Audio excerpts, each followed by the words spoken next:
जय श्री कृष्ण। हर हर महादेव। स्वागत है आप सभी का आपके अपने चैनल हमारे संस्कार में। आज हम आपके लिए लेकर आए हैं कार्तिक मास की कथा अध्याय 6। जैसा कि हम सभी जानते हैं आज कार्तिक मास की छठी तिथि है और दिन है रविवार का।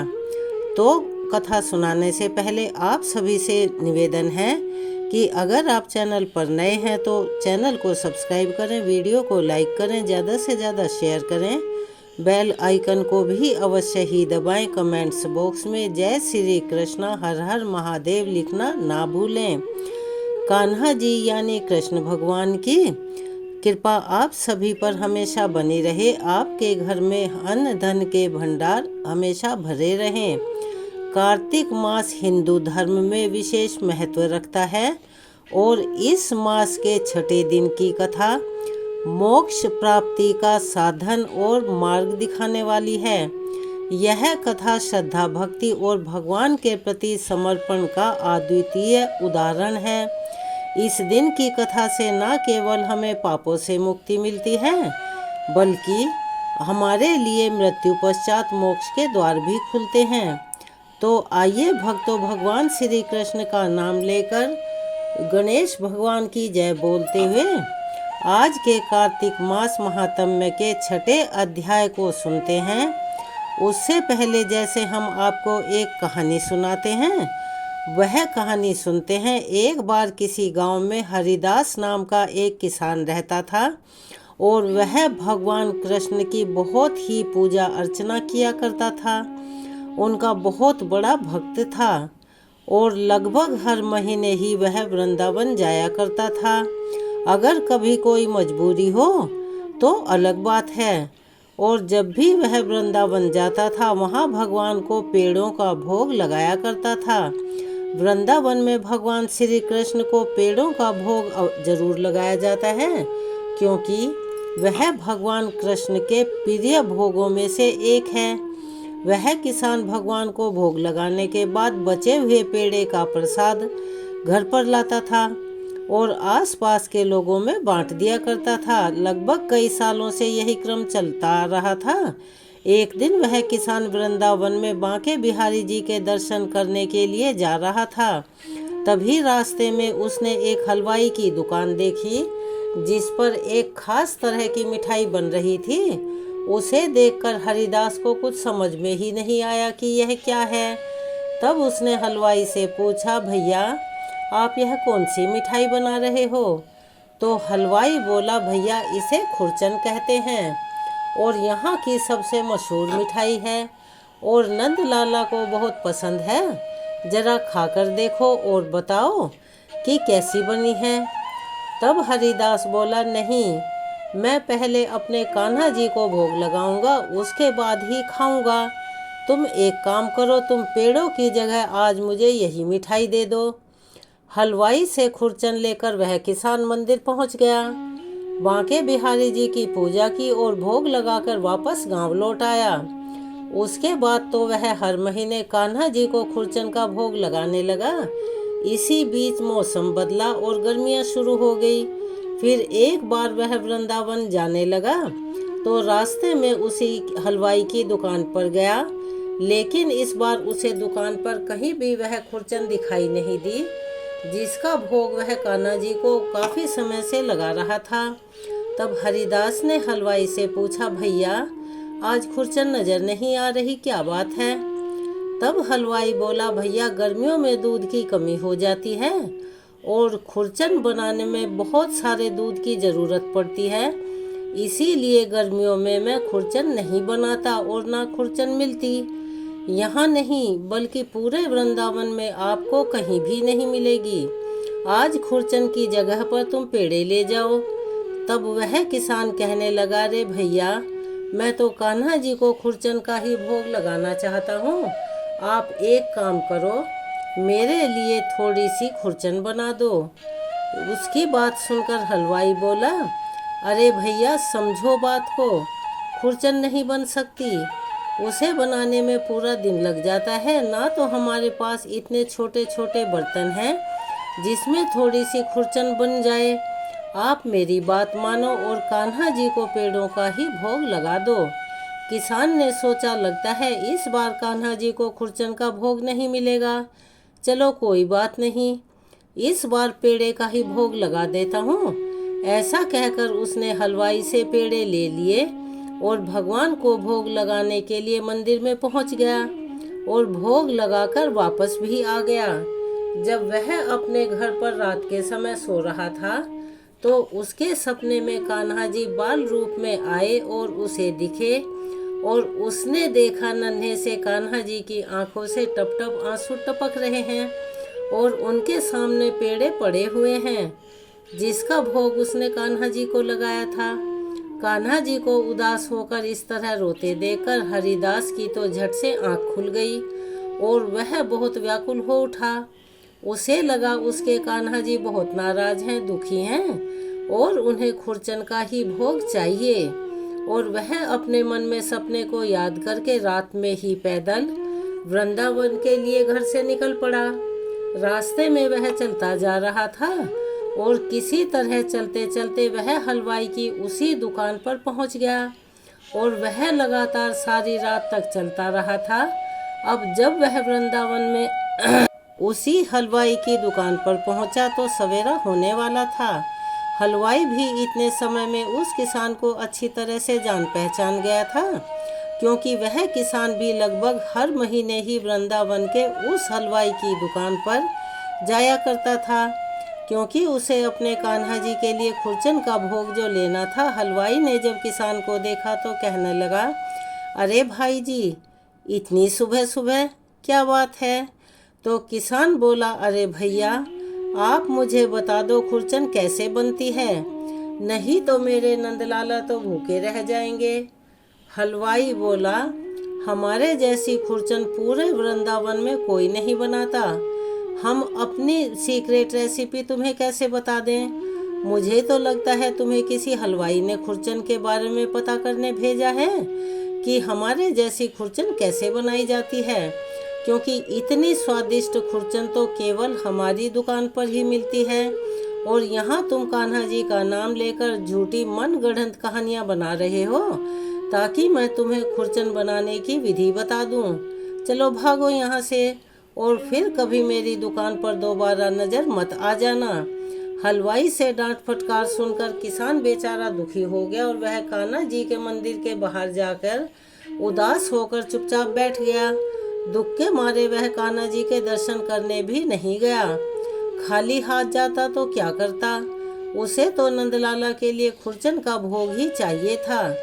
अब इधर किसान को मंदिर की सीढ़ियों पर बैठे बैठे सुबह से शाम हो गई और वह भूखा प्यासा वहीं बैठा रहा और हरे कृष्ण हरे कृष्ण हरे कृष्ण का जाप करता रहा।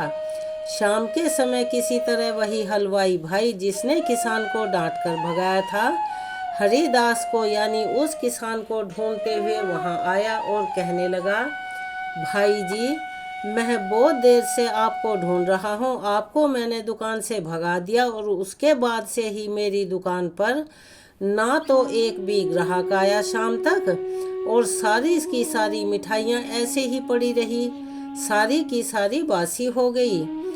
एक तो गर्मी का मौसम, ऊपर खोए की मिठाई, उनका खराब होने का भी डर बना रहता है। आज से पहले तो कभी भी ऐसा नहीं हुआ। मैं तुमसे हाथ जोड़कर माफ़ी मांगता हूँ, मुझे माफ़ कर दो। नंदलाला तुम्हारे द्वारा स्वयं मेरी मिठाई का भोग लेना चाह रहे थे और मैंने घमंड के वशीभूत आकर क्या किया, तुम्हें अपनी दुकान से डांट कर गाली देकर भगा दिया। भाई, अब चलो मेरे साथ, मैं तुम्हें खुरचन बना कर दूंगा। किसान कहने लगा कि मुझे क्षमा करो, मेरे कारण तुम्हें कष्ट हुआ, अपनी दुकान छोड़कर तुम्हें यहाँ मुझे ढूंढने के लिए आना पड़ा। हलवाई बोला, आप पहले मेरे साथ चलो, मैंने बहुत सारा दूध मंगाया है, अब दुकान में हर दिन खुरचन बनेगी, फिर चाहे तुम कितनी भी खुरचन लेकर चले आना, फिर चाहे कितनी भी मैं खुरचन क्यों ना हो, मैं तुम्हें कान्हा जी को भोग लगाने के लिए खुरचन अवश्य दूंगा। अब हलवाई उस किसान को अपने साथ दुकान पर लेकर आ गया और उसके सामने ही खुरचन बनाने लगा। पूरी रात खुरचन बनाने में लग गई और सुबह होते ही मंदिर के कपाट खुलते ही किसान ने भगवान को खुरचन का भोग लगाया और उस हलवाई ने सारी खुरचन प्रसाद के रूप में बांट दी।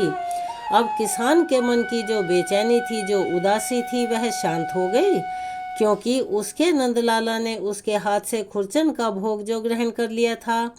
चलिए, यह कहानी यहाँ पर समाप्त होती है। प्रेम से मेरे साथ एक बार सभी मिलकर बोलिए, बांके बिहारी लाल की जय। अब हम आपको सुनाते हैं कार्तिक मास महात्म्य के अध्याय 6 का आगे का वृतांत। जलंधर की आज्ञा मिलने पर दैत्यों ने द्रोणांचल पर्वत, जिस पर अपार संजीवनी बूटियां थी, जिनका प्रयोग करके देवगुरु बृहस्पति सभी देवताओं को जो कि युद्ध में मारे जाते थे, उन्हें पुनः जीवित कर दिया करते थे। तो जब दैत्यों को जलंधर ने आज्ञा दी कि द्रोणांचल पर्वत उठाकर समुद्र में फेंक दो, तो दैत्यों ने वह संपूर्ण द्रोणांचल पर्वत उठाकर समुद्र में फेंक दिया। इसके बाद देवगुरु बृहस्पति जी जब दोबारा युद्ध आरंभ हुआ, तो एक बार फिर से संजीवनी बूटी लेने के लिए द्रोणांचल पर्वत पर गए, लेकिन वहां पर पर्वत था ही नहीं। तो देवताओं का संहार होते हुए देखकर देवगुरु बृहस्पति घबरा गए और व्याकुल होकर बृहस्पति ने देव देवताओं से कहा कि अब शीघ्र यहाँ से भागो, क्योंकि वह दैत्य जलंधर के अंश से उत्पन्न हुए हैं, इसीलिए वे तुम्हारे मारे से अब नहीं मरेंगे। देवगुरु बृहस्पति जी की यह बात सुनकर सभी देवता घबरा उठे और डर के मारे इधर उधर भागने लगे। जब समस्त देवता दसों दिशाओं में भागकर छिपने लगे, तब दैत्य राज जलंधर ने जीत के नगाड़े बजवा दिए और अमरावती नगरी में प्रवेश किया। देवताओं के भाग जाने पर इंद्र की राजधानी अमरावतीपुरी शुंभ और निशुंभ के अधिकार में सौंपकर जलंधर देवताओं का पीछा करने के लिए सुमेरु पर्वत की ओर चल दिया। इंद्र आदि देवता दैत्य राज जलंधर को अपनी ओर आता हुआ देखकर भगवान विष्णु की स्तुति करने लगे। वे नतमस्तक होकर विनीत भाव से बोले, हे मच्छ कच्छ आदि अनेक रूप धारण करके अपने भक्तों के दुखों को मिटाने वाले, हे सारी सृष्टि का पालन और संहार करने वाले, शंख चक्र गदा और पद्म को धारण करने वाले, हे प्रभु आपको बारंबार नमस्कार है। हे लक्ष्मी रमणा, हे दैत्यों का नाश करने वाले, पीतांबर धारी, हे शरणागत के रक्षक आपको नतमस्तक नमस्कार है। शरणागत के रक्षक आपको नमस्कार है। जलंधर नामक दैत्य से पीड़ित होकर हम देवताओं के समस्त संताप को हरने वाले, हम चंद्र सूर्य दो नेत्रों वाले आपको नमस्कार है। जो कोई भगवान की इस संकटनाशक स्तुति को पढ़ता है, उसके समस्त संकट भगवान स्वयं दूर कर देते हैं। इस प्रकार राजा पृथु भगवान देवताओं की स्तुति सुनकर और उनके महान दुखों को देखकर शीघ्रता से उठकर और गरुड़ पर सवार होकर जाने लगे। तब महालक्ष्मी जी ने पूछा कि हे प्रभु आप कहाँ जा रहे हैं? तब भगवान विष्णु ने उत्तर दिया कि तुम्हारे भाई जलंधर के भय से भयभीत तथा पीड़ित देवताओं की सहायता करने के लिए जा रहा हूँ। प्रभु की यह बात सुनकर लक्ष्मी जी कहने लगी, भगवान मैं तो आपकी परम प्रिय हूँ, फिर आप मेरे भाई को कैसे मार सकते हैं? भगवान ने कहा, देवी शंकर जी से उत्पन्न और ब्रह्मा जी के वचन के कारण हम जलंधर को कदापि नहीं मारेंगे। लक्ष्मी जी को इस प्रकार समझाकर शंख चक्र और खड्ग लेकर भगवान विष्णु जलंधर से युद्ध करने के लिए युद्ध भूमि में पहुंच गए। उस समय बहुत से दैत्य गरुड़ के पंखों के वेग से ही मारे गए। पवन से पीड़ित दैत्यों को देखकर जलंधर को अत्यधिक क्रोध आ गया और वह स्वयं भगवान विष्णु के सामने युद्ध करने के लिए आ गया। उस समय जलंधर और भगवान विष्णु में घोर युद्ध हुआ। उस समय बाणों से आकाश ढक गया। तब भगवान विष्णु ने जलंधर के रथ का ध्वज, छत्र और बाण काट डाले और रथ के सभी घोड़ों को भी मार गिराया। यह देखकर जलंधर ने गरुड़ के मस्तक पर गदा से जोरदार प्रहार किया, जिससे गरुड़ देव मूर्छित हो गए। तब भगवान विष्णु ने अपनी तलवार से जलंधर के उस गदा को ही काट दिया। इसके बाद तो जलंधर और भगवान विष्णु में कई वर्षों तक मल्लयुद्ध होता रहा। जलंधर और भगवान विष्णु के इस घनघोर युद्ध को देखकर सारा ब्रह्मांड डर के मारे कंपित हो गया और अंत में भगवान विष्णु ने कहा, हे दैत्यराज, तुम्हारा और हमारा युद्ध ठीक नहीं है, क्योंकि तुम लक्ष्मी जी के भाई हो। तब जलंधर कहने लगा, अगर आप प्रसन्न हैं तो मैं आपसे यह वरदान मांगता हूँ कि आप लक्ष्मी जी और गरुड़ सहित मेरे घर में ही निवास करें। यह सुनकर भगवान विष्णु लक्ष्मी जी और गरुड़ सहित उसके यहाँ रहने का वचन देकर चले गए। तब समस्त देवी देवताओं के स्थान पर दैत्यों की नियुक्ति करके जलंधर अपनी राजधानी में निवास करने लगा और देवताओं, गंधर्व और किन्नरों के पास जितने भी रत्न थे वे सब छीनकर उसने अपने अधिकार में कर लिए। निशुंभ को शासन करने के लिए पाताल में भेज दिया। वहां पहुंचकर निशुंभ ने शेष आदि नागों को अपने वश में कर लिया। इस प्रकार जलंधर देव, यक्ष, किन्नर, गंधर्व और मनुष्य सबको अपनी प्रजा बनाकर पुत्र के समान और धर्म की नीति से उनका पालन करते हुए त्रिलोकी पर शासन करने लगा। यह कथा सुनाकर देव ऋषि नारद ने कहा, हे राजा पृथु, एक समय भगवान का दर्शन करने और जलंधर का वैभव देखने के लिए हम भी उसकी राजधानी में गए थे। जलंधर की राजधानी की यात्रा का वर्णन करते हुए देवऋषि नारद ने कहा, नारायण नारायण, हे राजा, जलंधर ने वहां पहुंचने पर तो हमारा बहुत आदर सत्कार किया। वह भक्ति भाव और श्रद्धा से हमारा पूजन करके विनती करने लगा, कहने लगा, महाराज कहिए, आपका आगमन किस अभिप्राय से हुआ है और मेरे लिए क्या आज्ञा है। तब हमने उससे कहा कि दैत्यराज, मैं कैलाश पर्वत पर गया था। वहाँ शिवजी और पार्वती जी का वैभव देखकर मैं तो चकित रह गया। अब तीनों लोकों का भ्रमण करते हुए मैंने यहाँ आकर आपकी समृद्धि देखी। आपकी और शिव की समृद्धि वैभव में किसी प्रकार का कोई अंतर मुझे नजर नहीं आ रहा, परंतु तुम्हारा वैभव स्त्री रहित है। कामदेव के शत्रु शरीर पर भस्म लेपन करने वाले वेतरागी शिव जी के पास स्त्री रत्न के रूप में देवी पार्वती जी हैं। यद्यपि तुम्हारे पास भी अनेक सुंदर स्त्रियां हैं, परंतु उनमें से एक भी ऐसी नहीं है जिनका पार्वती से मुकाबला हो सके। यह अधूरा वैभव देखकर यही निश्चित होता है कि शिवजी के समान सारे ब्रह्मांड में किसी का वैभव नहीं है। उनके पास पार्वती के रूप में ऐसी अनुपम और अपूर्व सुंदरी स्त्री है जिसको देखकर ब्रह्मा जी ने अनेक अप्सराओं की रचना की, परंतु एक भी पार्वती जी के समान नहीं बन पाई। नारद जी ने आगे राजा पृथु से कहा, हे राजन, मैं तो केवल इतनी बात कहकर वहां से चला आया, परंतु पार्वती जी की अपूर्व सुंदरता की बात सुनकर जलंधर कामदेव के ज्वर से पीड़ित हो गया। दरअसल भगवान की इच्छा से ही देव ऋषि नारायण जलंधर के पास गया। यह सब कुछ कहने के लिए गए थे।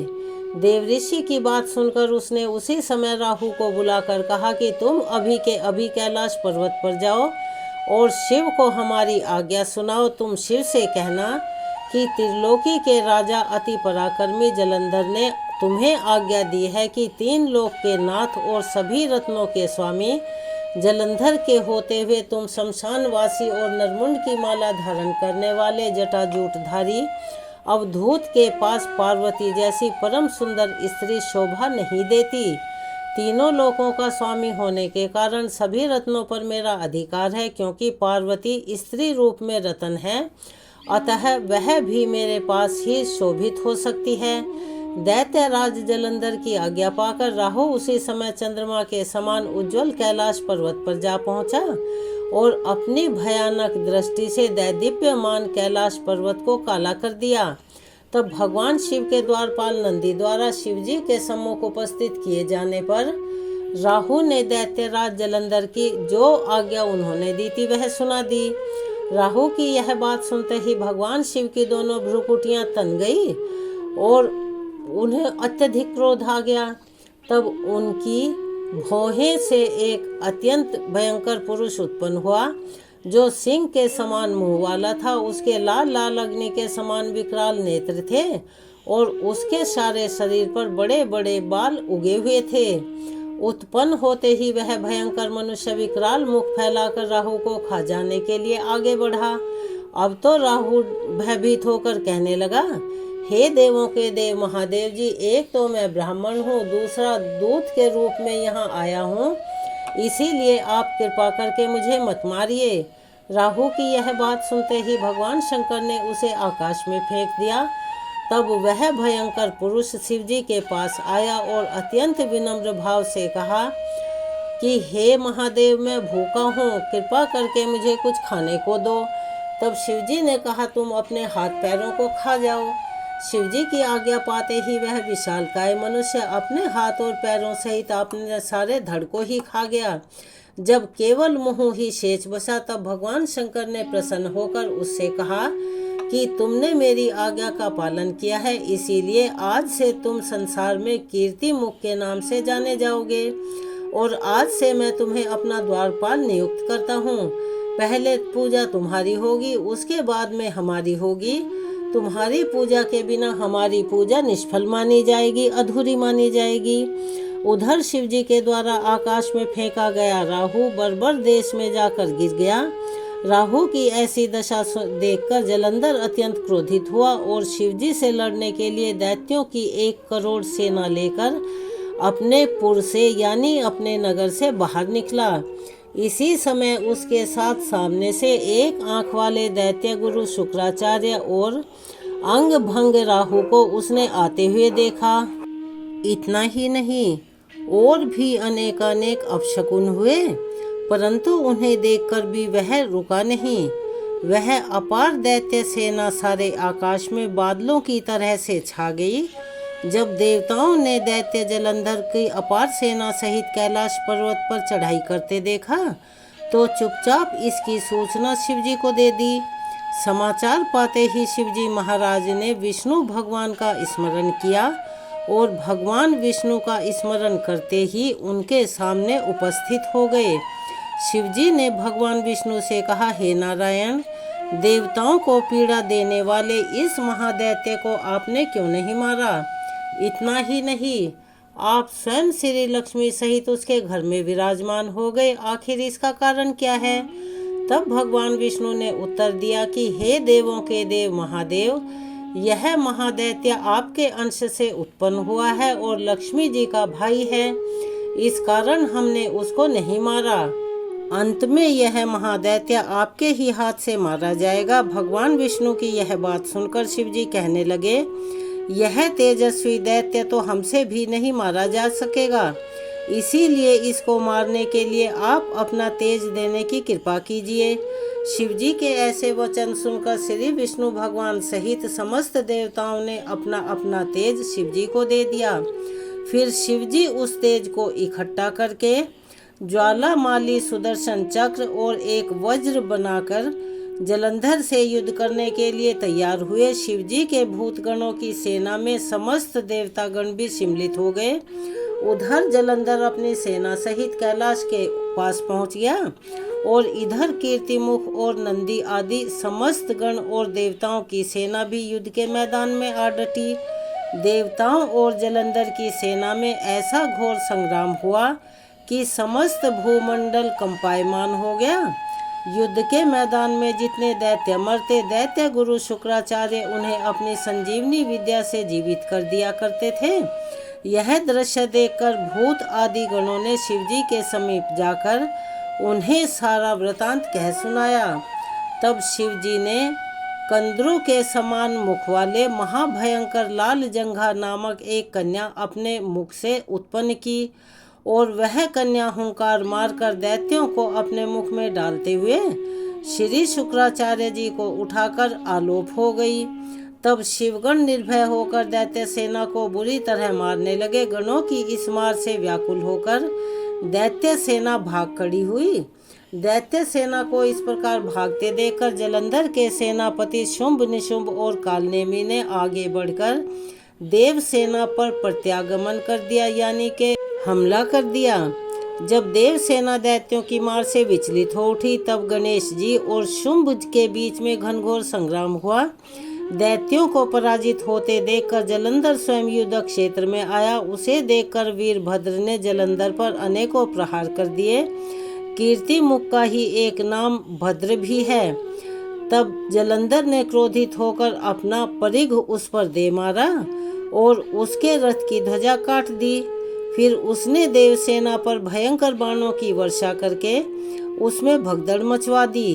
अपनी सेना की यह दशा देखकर स्वयं भगवान शिव नंदी पर सवार होकर युद्ध के मैदान में उतर आए और उन्होंने तब तीव्र बाणों की वर्षा आरंभ कर दी। शिवजी के प्रहार से दैत्य सेना इस प्रकार भागने लगी जैसे कार्तिक मास के व्रत से पाप समूह भाग जाते हैं यानी नष्ट हो जाते हैं। उसी समय शिवजी ने अपने बाणों से खड़ग रोमा का सिर काटकर पृथ्वी पर गिरा दिया। इसके पश्चात जैसे ही जलंधर आगे बढ़ा, शिवजी ने उसके रथ के घोड़ों और सारथी को भी मार दिया। तब जलंधर खड्ग हाथ में लेकर पैदल ही शिवजी की ओर दौड़ा। शिवजी ने उसी अक्षण आगे बढ़कर एक मुक्का उसकी छाती में मारा, जिससे जलंधर अचेत यानी बेहोश हो गया। अब जब जलंधर ने देखा कि शिवजी तो अजेय हैं, तो उसने गंधर्व माया रच डाली। गंधर्व और अप्सराएं युद्ध क्षेत्र में नृत्य और गायन करने लगे। शिवजी भी उस माया में फंसकर नाचने और गाने लगे। शिवजी को इस माया में फंसा हुआ देखकर जलंधर महादेव जी का रूप धारण करके देवी पार्वती के पास पहुंच गया और उनका सुंदर रूप देखकर कामाक्ष हो गया। पार्वती जी शिवजी को आया देखकर खड़ी हो गई, परंतु तुरंत ही इस राक्षसी माया को पहचानकर वहां से अंतर्ध्यान हो गई। तब निराश जलंधर पुनः युद्ध क्षेत्र में वापस आ गया। उधर जलंधर के चले जाने पर पार्वती जी ने जैसे ही भगवान विष्णु का स्मरण किया, वे तत्काल वहां प्रकट हो गए और उन्होंने जालंधर के शीघ्र मारे जाने का आश्वासन दिया। भगवान विष्णु अब विचार करने लगे कि जालंधर ने तो स्वयं ही अपनी मृत्यु का रास्ता बता दिया है। यह दुष्ट वृंदा के पतिव्रत धर्म के कारण मर ही नहीं रहा।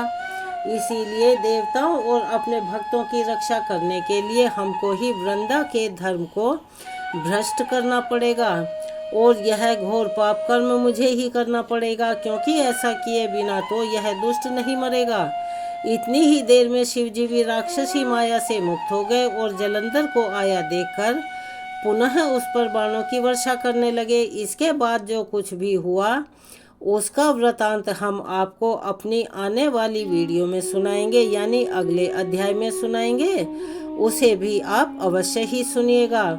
चलिए अपने नियम के अनुसार अब हम करते हैं तुलसी चालीसा का पाठ और अंत में करेंगे तुलसी माता की आरती। जय जय तुलसी भगवती सत्यवती सुखदानी, नमो नमो हरि प्रेयसी श्री वृंदा गुण खानी। श्री हरि शीश विराजनी, देहु अमर वर अम्ब।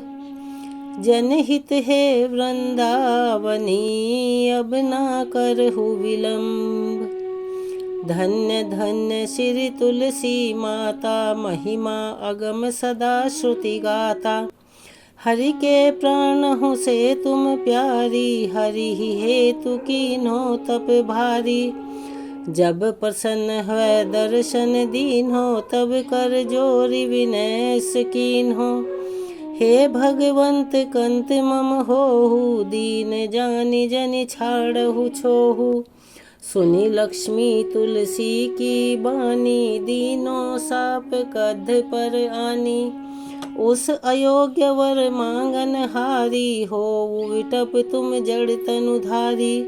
सुने तुलसी ही सप्यो ते ही ठामा, करहु वास तुहु नीचन धामा। दियो वचन हरि तब तत्काला, सुनहु सुमुखी जनि होउ बिहाला। समय पाई हो रो पाती तोरा, पूजहि आस वचन सत मोरा। तब गोकुल मह गोप सुदामा, तासु भई तुलसी तू बामा। कृष्ण रास लीला के माही, राधे शक्य प्रेम लखी नाही।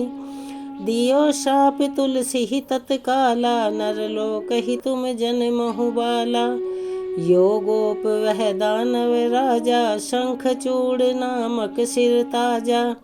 तुलसी भई तासु की नारी, परम सती गुण रूप अगारी। अस द्वै कल्प बीत जब गयऊ, कल्प तृतीय जन्म तब भयऊ। वृंदा नाम भयो तुलसी को, असुर जलंधर नाम पति को। कर अति द्वंद अतुल बल धामा, कीना शंकर से संग्रामा। जब निज सैन सहित शिव हारे, मरहि न तब हर हरि ही पुकारे।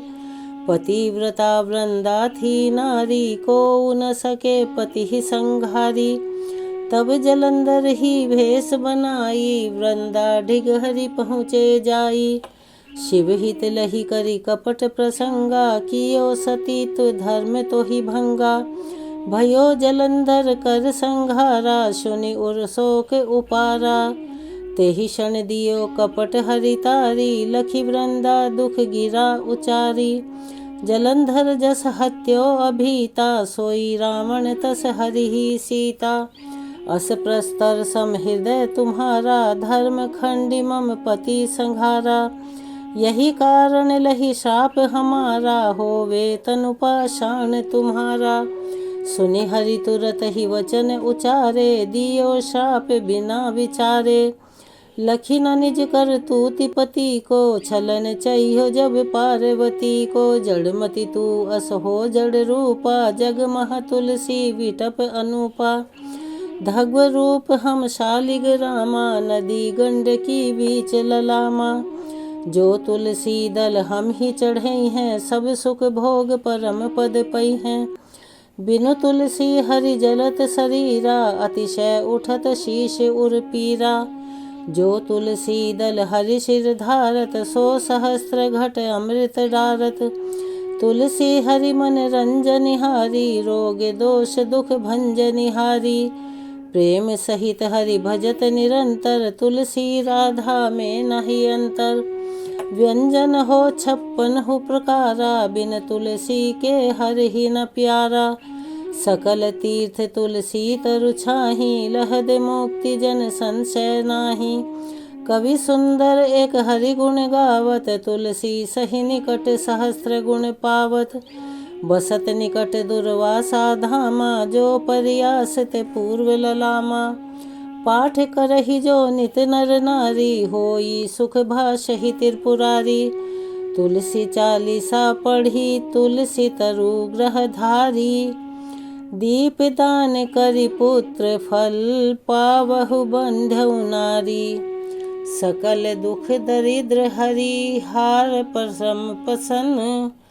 आश धन जन लही कर, बसहि पूर्ण न अत्र। लाही अभिमत फल जगतम, लाही पूर्ण सब काम। जदल पर पही तुलसी, तहाँ सहस बसहि हरि राम। तुलसी महिमा नाम लख, तुलसी सुत सुख राम। मानस 40 रच्यो, जग मह तुलसीदास। यहाँ पर तुलसी चालीसा संपूर्ण होती है। चलिए मेरे साथ एक बार प्यार से बोलिए, तुलसी महारानी की जय। अब हम सभी मिलकर करते हैं तुलसी माता की आरती। तुलसी महारानी नमो नमो, हरि की पटरानी नमो नमो। तुलसी महारानी नमो नमो। धन तुलसी पूरण तप कीनो, धन तुलसी पूरण तप कीनो। शालिग राम बनी पटरानी नमो नमो, हरि की पटरानी नमो नमो। जाके पत्र मंजरी कोमल, श्रीपति कमल चरण लपटानी नमो नमो। तुलसी महारानी नमो नमो, हरि की पटरानी नमो नमो। कौन महीने बोई रानी तुलसा, कौन महीने हुई हरियाली नमो नमो। तुलसी महारानी नमो नमो, हरि की पटरानी नमो नमो। कौन महीने हुई तेरी पूजा, कौन महीने हुई पटरानी नमो नमो। तुलसी महारानी नमो नमो। आषाढ़ मास में बोई रानी तुलसा, सावन महीने हुई हरियाली नमो नमो।